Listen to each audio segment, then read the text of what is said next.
Okay, good morning everyone, and Hazak Baruch. Thank you for joining us on this beautiful Monday morning as we are studying together a new Perashat Re'eh. Re'eh, my friends, means to see. Take a look.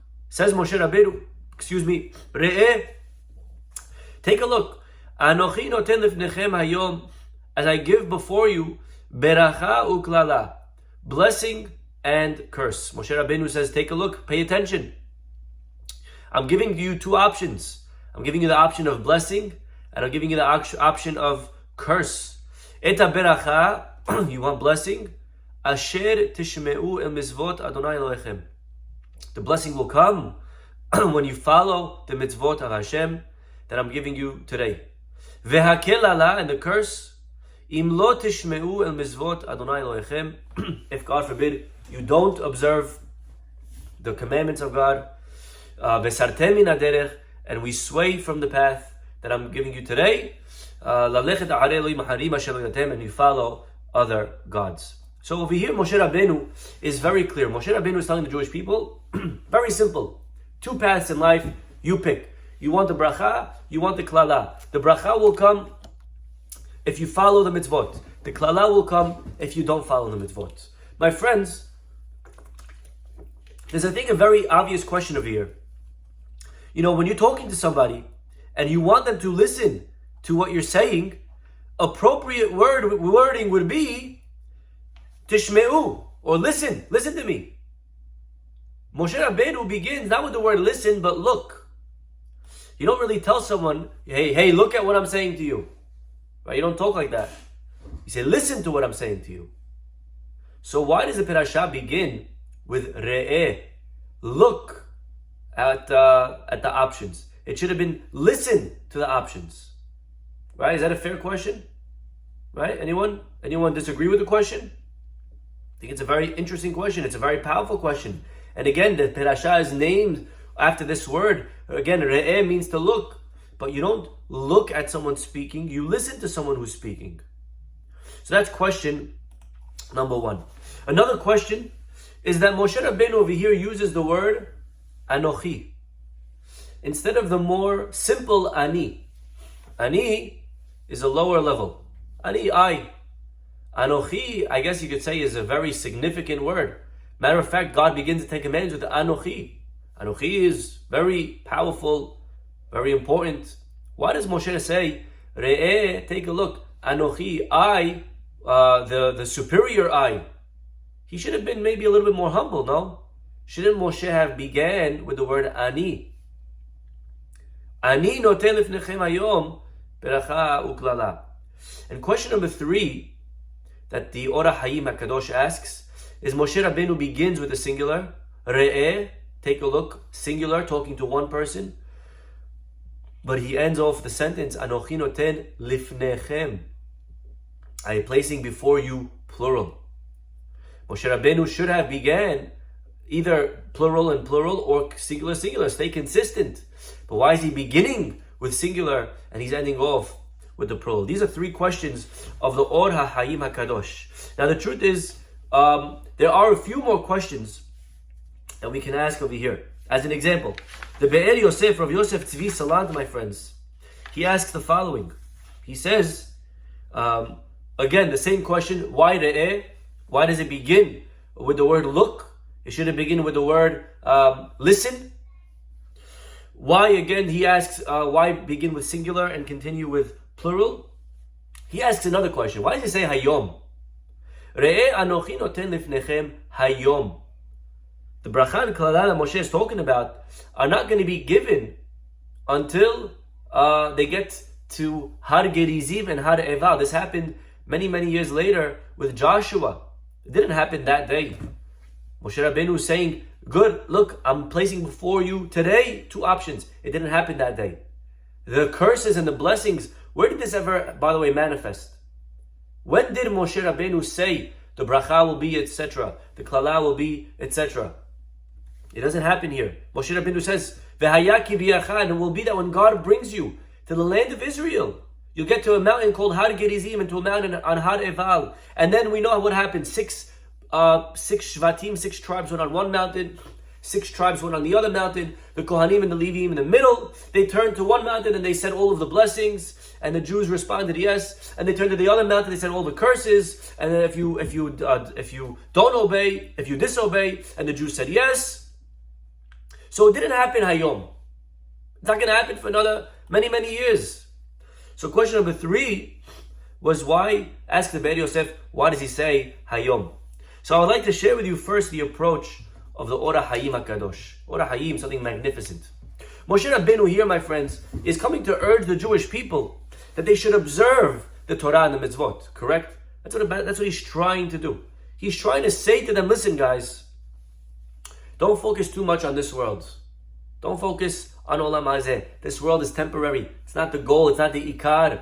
The Ikar is the next world. And therefore, he's pleading with them to maybe give up a life of physicality, a life of this world, for a life that's going to be worth giving up for something that's going to be eternal, for Olam Haba. So this is what basically says the Ora Hayim Moshe is coming to do. He's telling you guys, listen, I need you to sacrifice a little bit of this world. I know it's fun to go do those things, but trust me, it's not worth it, because that's an Averah and it's going to bring curses. And I know it's maybe boring or hard to give charity or to learn Torah, but trust me, there's going to be a lot of beracha. And therefore sacrifice this world in order to attain the next. Says the Ora Hayim, if there's somebody who's going to come to you right now and try to convince you of that idea, he's going to try to talk you into giving up this world in order to attain the next world. There are 2 questions, says the Ora Hayim, that a listener would have. The 2 questions will be, number 1, did you ever see Olam Haba? You know, you're talking about it. You're urging us to go for it. You want us to live a life that we're going to earn reward for the next world. But did you ever see it? Do you know if it exists? If you know it exists, do you know what it's like? Do you know what kind of bliss is waiting? What kind of paradise? What is it? You know, the Arabs have their version of what paradise is. This nation has that version, but it's a bunch of different versions because it's an opinion, it's a theory. Did you, Moshe, ever see it? If you're trying to urge us to go to a paradise, to go for Olam Haba, did you see Olam Haba? Do you know Olam Haba? If you're trying to convince me on something that you have no idea about, I'm not going to follow you. Imagine you say, guys, come, we're all going to move to this country. I want everyone to give up their houses right here in Brooklyn, in New York, wherever you live, listening to right now. I want you to give up your house. I'm going to take you with me. We're going to move to the middle of, Missouri somewhere. There's an amazing opportunity there. I say, wow, Rabbi, did you see it? Do you know what it looks like out there? Because you saw his pictures? Do you have any info? Imagine I said, no, I never saw it. Never saw it, but I heard good things. You want me to sell my house over here because you heard good things? Did you mind? So that's question number 1. Okay, fair question. Question number 2, we're going to ask this gentleman who's trying to convince us to sacrifice this world. This world he's going to be claiming is not worth it. It's temporary. Says the Ora Hayim. We'll ask this person, did you ever experience this world?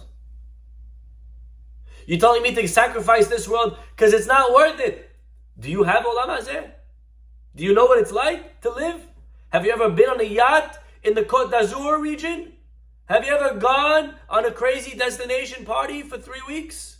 Do you know what it's like to experience these parties and these drugs? You know what it's like to eat the fanciest foods? You know how pleasurable it is? Because if you're telling me that I got to sacrifice this world because it's not worth it, as good as it may be, do you know what this world even has to offer? So those are 2 questions. They're 2 conditions. They're 2 prerequisites that a person who's trying to sell you something, he has to know. He's got to, first of all, going back to our parable, do you know what it's like in Missouri? And B, do you own a house in Brooklyn? Do you own real estate here? Do you have any skin in the game? You're pushing us all to give this up. But do you know what there is over here? Do you know how fun Olam Hazeh is?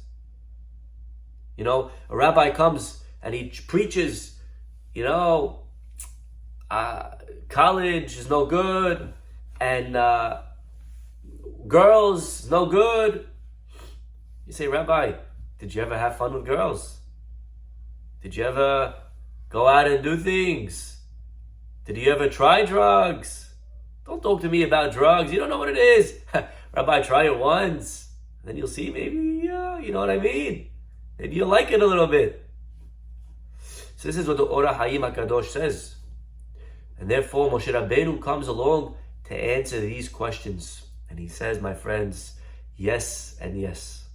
Moshe Rabbeinu could answer yes to both questions. Question number one, did I see Olam Haba? Moshe Rabbeinu, of course, did. When he went up to get the Torah, when he went up to get the commandments, which began with the word Anochi. And secondly, Moshe Rabbeinu was loaded. He was a melech. Vayhi bishurun melech. He was very wealthy. How Moshe Rabbeinu got his wealth is a good question, but he was wealthy. According to some opinions, he got it from the leftovers of the tablets that he etched out. They were made out of sapphire. So he was as rich as they came. Moshe Rabbeinu was the king, according to the Midrash, in Ethiopia when he was running away for many years from Paro. Moshe had it all. So Moshe Rabbeinu says, Re'eh, don't listen to what I'm telling you, but look at who's telling it to you. Look at me. Re'eh, Anochi. I'm not a nobody. I'm not some rabbi. I'm a guy who experienced this world. I'm a guy who experienced the next. And therefore Moshe Rabbeinu's words definitely have credence. They definitely have authority behind what he is saying. That is how the Orah Hayim answers these questions. Unbelievable. And as to why it begins with re'eh, singular, and it ends with plural, in plural says Orah Hayim, because Moshe over here is saying something that's pashut. Everybody agreed to him. There was nobody that could argue on this. It was a given that Moshe was a gentleman, was a person, was a character, was a figure who lived both in this world and in the next. And therefore he is somebody that's worth listening to. He is somebody that we could take his promise to the bank. This is all the approach of the Orah Hayim HaKadosh. Beautiful stuff. I would like to share with you how the Be'er Yosef, the Rav Yosef Tzvi Salant, answers this question.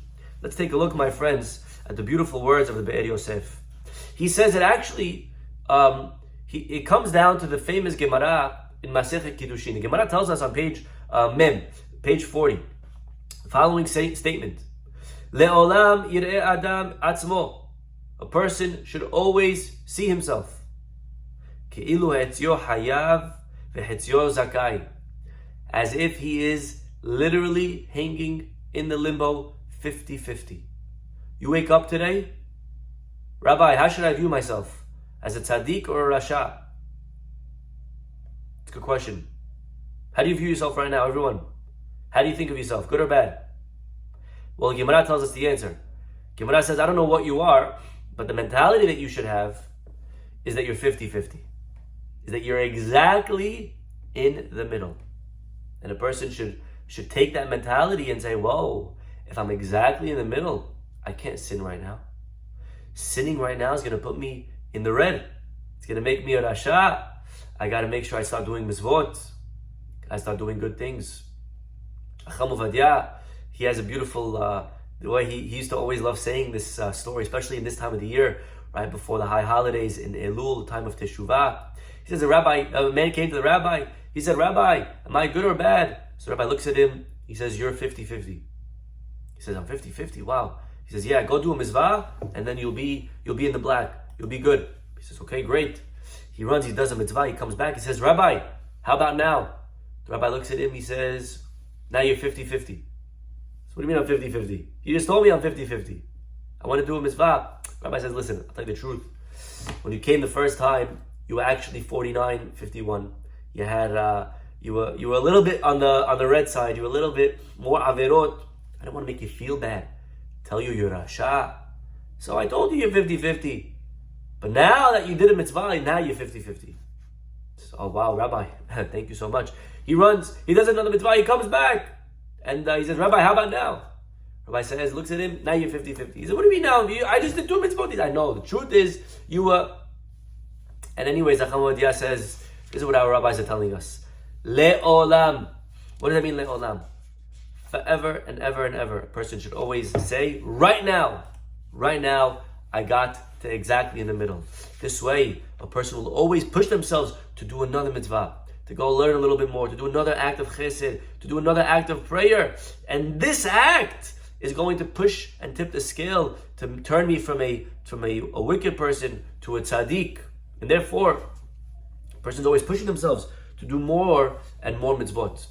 What's true on an individual level is true on a national level. The Gemara continues and says, just like if you do one sin, you could right now be tipping the scale to the side of wickedness. It's true as well with the whole world. A person should always think that the whole world is 50 good and 50 bad. And right now, if you do one bad act, you're going to go to the other side, tip the world for chovah. And if you do a good act, you could be the one coming to the other side and tipping the scale for the good. Says the Be'er Yosef, lehorot al inyan zeh, in order to really educate us on this matter. Nitztavu lehalek l'shnei hatzaim. That's why when we get to Israel, Joshua commands the Jewish people, Moshe Rabbeinu in our parasha commands the Jewish people to split up into 6 tribes on one side and 6 tribes on the other. Why the whole charade? Why do you have to go out of your way and do this act of 6 tribes on one mountain, 6 tribes on the other mountain? Moshe Rabbeinu is trying to impress on the people, look at it. Right now you're exactly 6 and 6. And if one Jew messes up, if one tribe messes up, you're going to have 7-5. And if one tribe maybe starts improving, it'll become 7-5 the other way. And therefore a person should always visualize that they are the breaking point. They are going to make it or break it for themselves, and they are going to make it or break it for the entire world. Lekach ne'emar, therefore says the Be'er Yosef, that's why it says re'eh. What does re'eh mean? Re'eh means take a look. Histakel be'enecha re'eh. Take a look with your eyes and see. Ketzad klal Yisrael. Not listen to the words that I'm telling you about bracha and klala, but look with your eyes at this example of the Jews on one mountain and the other six shvatim, 6 tribes on the other mountain. And through this visualization, you'll imagine you'll always be able to imagine the state that the world is in. Realize the weight that rests on your shoulders. Always imagine, like the mountains, 6 tribes on one, 6 tribes on the other. Always imagine that you have, for the rest of your life, whatever act you're going to do right now is going to be tipping the scale. And that's why he says, it begins with the word re'eh. Re'eh is not listen to my words, but look and always visualize the brachot and klalot that were given on Har Sinai. And that is why Moshe Rabbeinu begins with singular, but he ends with plural. Know that any action of yours today as an individual could actually end up affecting the entire community. Yes, you're one person, but your one action could actually change the whole history. One person's act could change everything. How many times we were told a few years ago, go out and vote. Every vote matters. Imagine that one extra vote that could tip the scale to have the country going this way or to have the country going that way. Very important to make sure that we realize that we're not just a person. I'm not just one individual. I'm one individual that actually my actions can have ramifications for the klal, for the entire community. Lifnechem. And that is why it continues with the plural. My friends, just to end with a beautiful thought. This is from the Beit Midrash of Rav Shlomo Gansfried in his book Apirion. And he writes the following. Pay attention to the wording of here. When it comes to the blessing, et haberacha, Moshe Rabbeinu says, the blessing, asher tishmeu. What does that mean? Asher tishmeu. The blessing comes right away by listening. But when it comes to klala, when it comes to the curse, it doesn't say asher lo tishmeu. V'haklala im, if lo tishmeu. What is the difference exactly between asher and im? Says Shlomo Gansfried, im meshameshet kitnai. Im is like a condition, stipulating. Kitnai shedavar mesuyam yitkayem im kach v'kach yaseh. If you do so and so, I'll give you so and so. Right? If I'm making a deal. So im is making a person a deal. But the word asher is, I'm not making you a deal. Asher is kiyum davar merosh od lifnei kiyum atnai. I'll fulfill for you X, Y, and Z from now. I'm going to give you now $10,000. I want you tonight to go to class. Not if you go to class tonight, I'll give you $10,000. That would be the word im. But Moshe Rabbeinu doesn't use the word im. Moshe Rabbeinu uses the word asher. I'm giving you the reward up front. Later on, I want you to do the condition. This is, my friends, such an amazing, amazing idea. Zohi darko shel av. This is really the way of a father and a child, a parent and a child. He says to him, I'm giving you now a prize, but I want you later to go do for you something. When it comes to punishment, a father doesn't punish now. Father doesn't hit the kid, right? I don't know, maybe some parents do. But usually a father doesn't hit the kid. Here's a smack. And that's just to know what's coming. If you dare touch a cigarette, right? Usually the father's not hitting the kid in advance. But the reward comes in advance. If that's the case, he says, now we understand why, when it comes to bracha, Hashem is rewarding first. You know why? My friends, listen to this. Something remarkable. The pasuk says in Iyov, Mi hikdimani va'ashalem. Whoever was able to beat me to the reward. HaKadosh Baruch Hu says something over here, very powerful. We have to know that whenever we do a mitzvah, and we spoke about this in the past, we're often under the impression that if I'm doing a mitzvah, if I'm doing a good deed, so now Hashem should pay me back. I did a mitzvah, now God's got to give me. I learned, God should give me. I gave, God should give me. I prayed, God should give me. But the pasuk says, actually, whatever you'll do for God, Hashem actually already gave you so that you can do that. Mi hikdimani va'ashalem. There's nothing that you could ever do in life for Hashem without Hashem first having been able to have done for you. So as an example, mi mal lishmi. You do a brit milah for your kid. That's not you doing a mitzvah and now God reward me. Says the Midrash, if you're doing a brit milah, I gave you, remember, I first had to give you a baby boy to do a brit milah on. Mi asali ma'akeh ad shelo natati lo gag. How could you build a fence around your roof if I didn't first give you a roof to do it?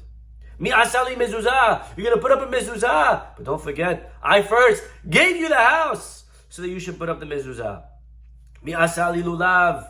How could anyone shake lulav if I didn't first give you the money to purchase that lulav? How could you build a sukkah if I didn't give you the property to build it on? Who could make tzitzit without first owning a shirt that I gave you?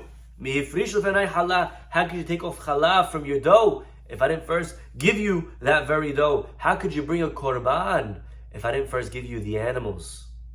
So my friends, realize that any mitzvah that we'll ever do in our lives, Hashem first gave us the reward.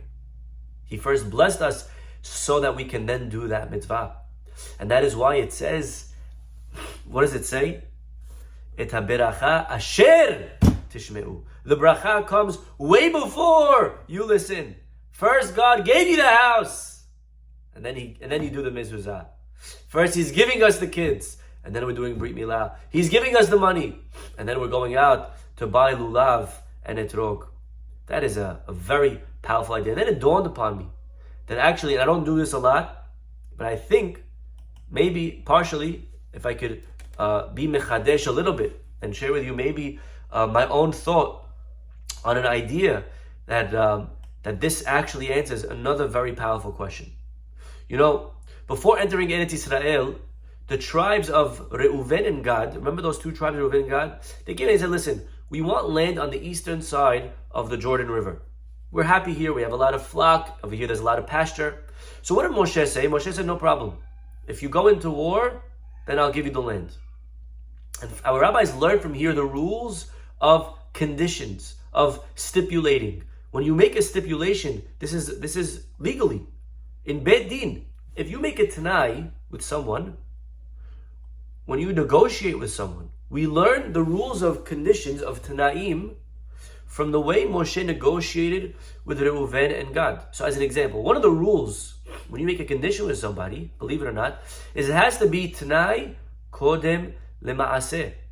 The terms of the condition have to precede the action to be accomplished. So as an example, let's give an example, right? You want to marry someone.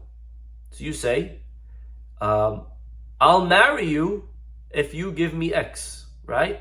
That's not good. Because over here, you're preceding the action. I'll marry you to the condition if you give me X. That's not the right way to do it. The right way is the opposite. You have to first say the condition. If you give me X, then you are married to me, right? In order for the marriage, you understand, to become effective, the woman has to fulfill the condition, and then the guy will continue with the action. But if he does it the other way, then as an example, the Rambam writes, if he says you're married to me on condition that, then the halacha is that they're married and the condition doesn't need to be met. The condition is ineffective. Okay, well, let us turn to our parasha and find something very interesting. Moshe Rabbeinu was telling the Jewish people that if you do mitzvot, I'll give you bracha. So according to what we just learned, the rules of condition, which one comes first? What should come first? The reward or the condition? First has to be, right, the condition. If you do. What's very interesting, our parasha breaks the rules. God doesn't say, if you do the mitzvot, then I'll give you. But take a look at what Moshe says. Et bracha, I'll give you the bracha if you do mitzvot. And then he says, and I'll give you klala, God forbid, there will be curse if you don't do mitzvot. It should have been the exact opposite. It should have said, asher tishme'u, if you listen, there'll be bracha. And if you don't, there'll be klala. But why does Moshe begin with the wrong way? Seems to be that he forgot the rules of conditions, of making a stipulation with somebody. By the way, any other time in the Torah, it's done the right way. So as an example, we just read last week's parasha. We say it every day. V'haya im shamoa tishmeu emizvotai. And it will be, if you listen to my commandments, then I will give you rain at the right time, right? Or, if you're going to obey, then you'll eat the goodness of the land. So always there's a condition and then an action. Condition, action. Our parasha begins with the action, begins with the bracha, and then it goes to the condition. How is that doable?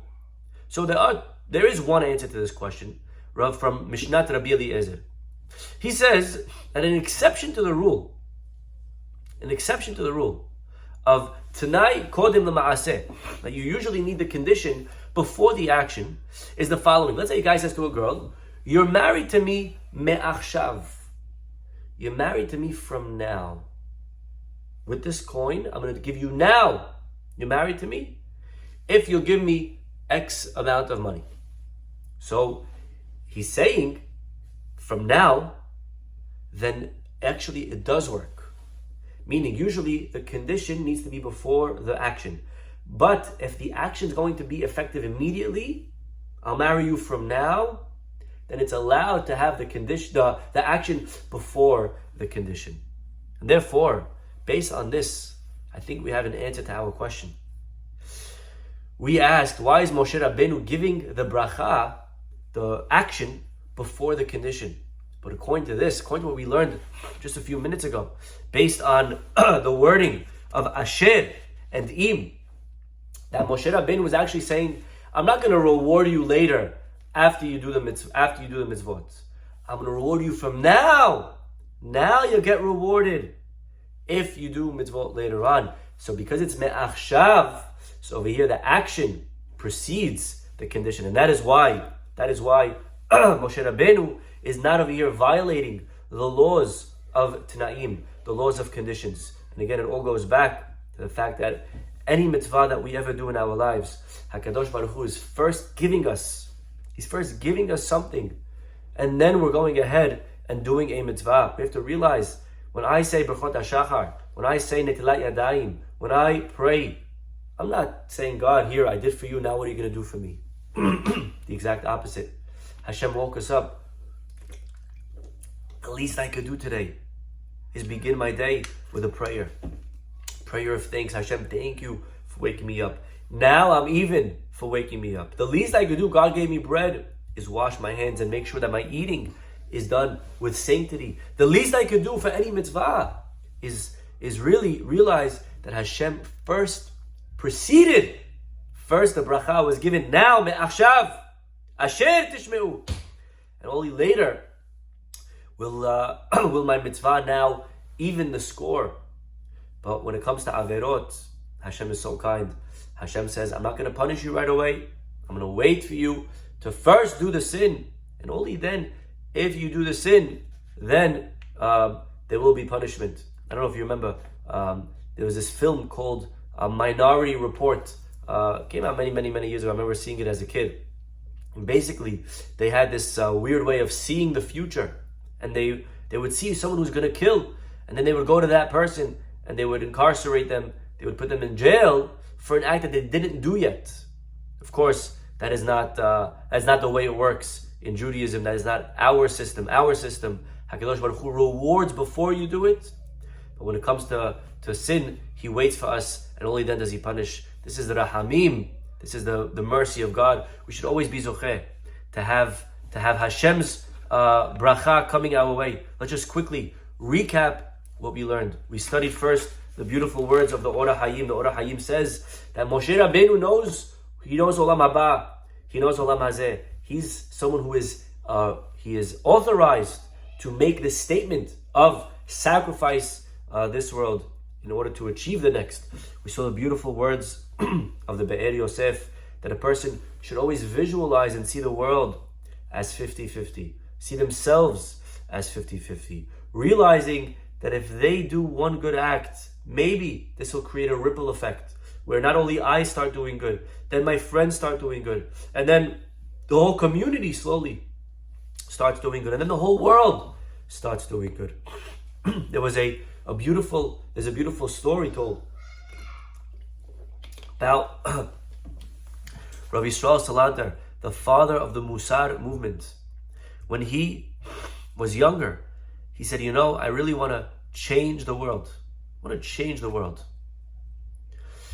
As he got older, he became a little bit more realistic. He said, changing the world is a tall order. Maybe I could change my community. Just my community. I think, to get, 20 million views on YouTube is hard. Maybe I could get 100,000 views. Just my community. He got a little bit older. He realized, changing the community, not so easy. Maybe I'm successful. I'll change my family. At least them I could control. 100 views on YouTube. Then he got older and he got wiser and he realized, I'm lucky if I could change myself. Because really, I'm the only person in the world that I am in charge and in control of changing. I can't change anyone. I could change me. And he changed himself. He began by working on himself. And what he found was that actually changing himself in turn ended up changing and affecting and inspiring his family. And that in turn inspired and changed his community. And eventually we look today at how Rabbi Yisrael Salanter actually did change the world. But changing the world begins with one step, begins with me, It begins with me realizing that change begins here. Change begins on myself. If I'm going to try to change other people, no one's going to change. Change begins by me being the change that I want to see in the world. The idea that I could change other people. Unfortunately, you have a lot of times people love listening to Musar classes. Classes like this, people love listening to Musar, right? Why is it that people love listening to ethics? People, you try to get a Gemara class, you barely get 4 or 5 guys. You try to create a Chumash class, 4 or 5 guys. But ethics, everyone loves. You know why people love ethics? So I heard one time, Rabbi said something very interesting. He said, people love ethics because maybe subconsciously, as they're listening to all of the important statements and the values that the Rabbi is giving, this person is actually thinking, maybe subconsciously, but they're thinking of all of the people around that need to change. And they come to the class and they listen with their ears wide open and they hear the Rabbi, talking how bad it is to lie and how bad it is to cheat and how bad it is to be selfish. And instead of listening to the class and saying, wow, who am I lying to? We instead think, oh, wow, Rabbi, great class. All those people that I know, they really should hear this. And instead of criticizing and critiquing ourselves, we start going around our day-to-day and our lives. And we go around the people that we know and we start thinking, they need to hear this. That person should start applying that. This one should start doing this. And that is not the point of Musar. Again, the point of Musar, the point of growth of ethics begins with me. To ask myself, how can I change? I'm right now at 50-50. I'm in the limbo. One act of mine could tip the scale. Then it'll create a ripple effect. We should be zocher, we should merit to see how this ripple effect really works. Being able to inspire us and all those around us. Therefore, receiving the bracha in advance and afterwards. Amen. We'll stop over here. Have a wonderful day, everyone. God willing, we'll see you all tomorrow. Bye-bye.